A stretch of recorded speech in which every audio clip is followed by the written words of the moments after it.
যা একটু মোড় থেকে ঘুরে আসি।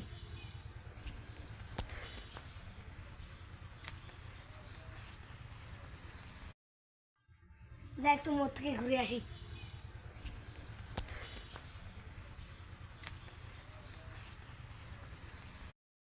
যাই একটু বাড়ির দিকে।